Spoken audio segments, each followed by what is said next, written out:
Dan sekali lagi, tujuan ibadah saum bukan untuk menjadikan kita lapar dan kehausan.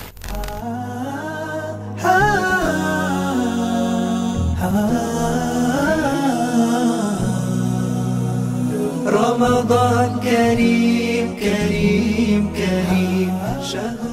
Bismillahirrahmanirrahim. Assalamualaikum warahmatullahi wabarakatuh. Alhamdulillah wassalatu wassalamu ala Rasulillah Muhammadin bin Abdillah wa ala alihi wa ashabihi wa mawala amma ba'd. Sahabat-sahabat TVmu dimanapun berada yang Allah muliakan, selamat berjumpa kembali dengan kami dalam kajian dan tadarus kita tentang ibadah Ramadan dan ibadah saum di bulan Ramadan.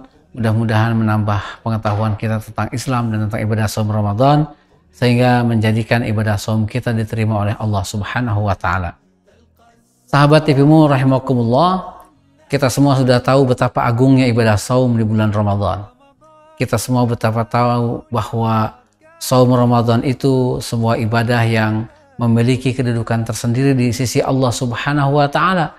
Sebab di antara keagungan ibadah saum Ramadan itu, kata Allah Subhanahu wa Ta'ala dalam hadis qudsi, semua amalan itu sudah jelas kadar dan nilai pahala serta balasannya. Orang yang sedekah dilipatkan sekian lipat, orang yang sholat berjamaah ditambah menjadi sekian kali lipat, orang yang melakukan kebaikan ini kebaikan itu semuanya jelas pahalanya, illas siyam, kecuali ibadah saum, kata Allah.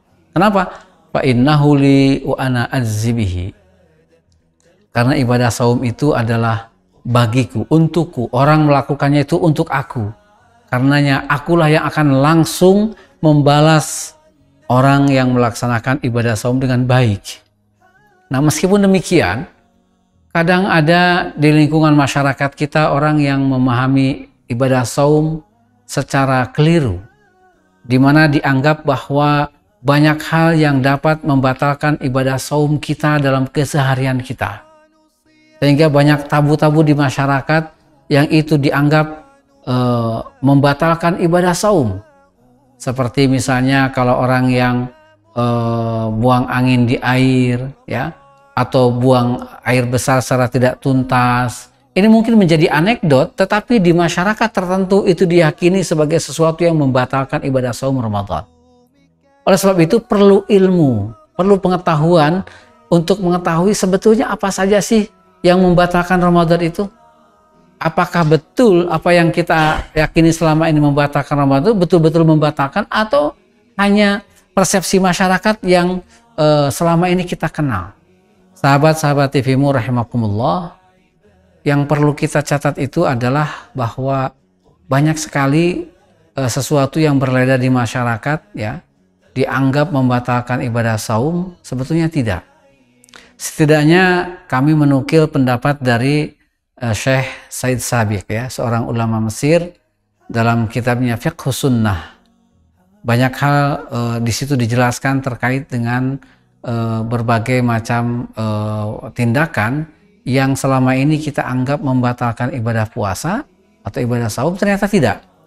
Seperti misalnya mandi. Mandi itu tentu saja tidak membatalkan ibadah saum.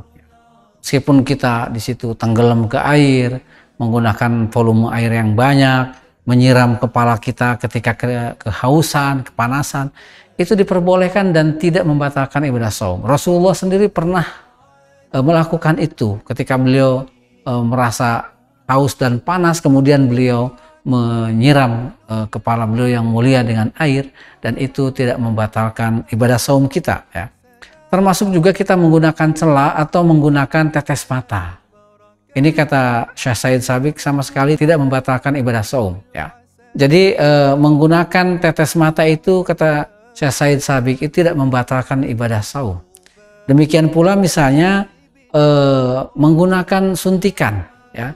Jadi misalnya ada orang yang mau diinjeksi atau misalnya mau divaksin pada saat Ramadan, pada saat saum, itu boleh, dan kata Said Sabiq tidak membatalkan ibadah saum kita.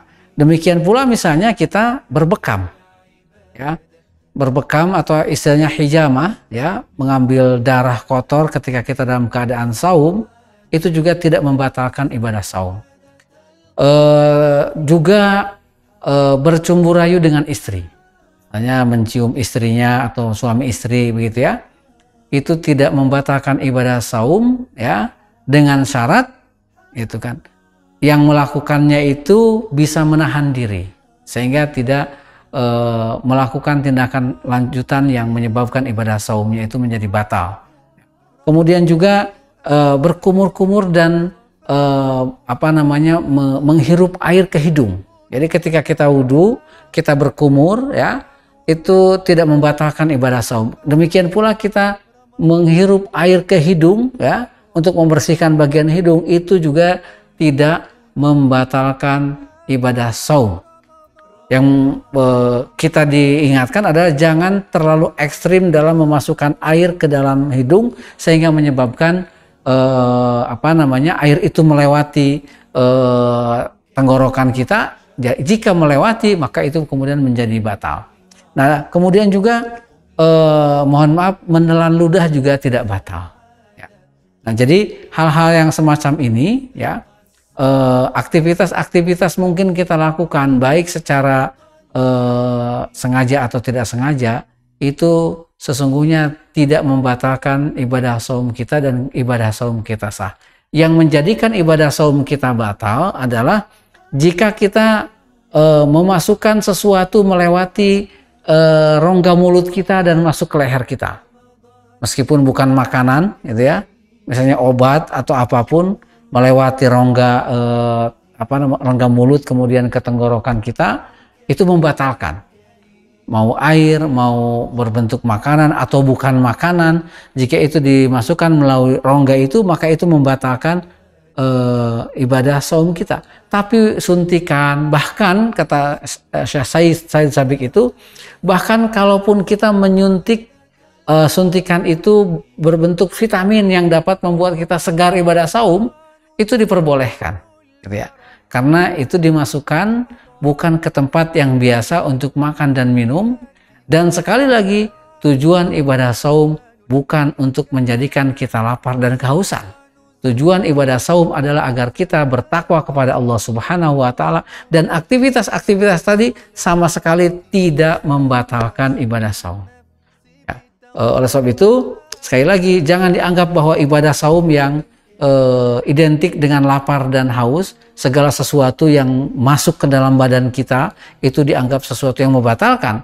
Jika masuknya melalui rongga mulut dan melewati leher, itu dipastikan apapun membatalkan ibadah saum. Tapi jika melalui jalur lain, misalnya suntikan melalui urat nadi ya, ataupun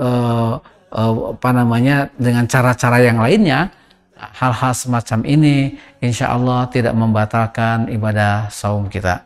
Mudah-mudahan bermanfaat apa yang kita jelaskan pada kesempatan ini, dan mudah-mudahan kita dapat berjumpa di kesempatan yang akan datang.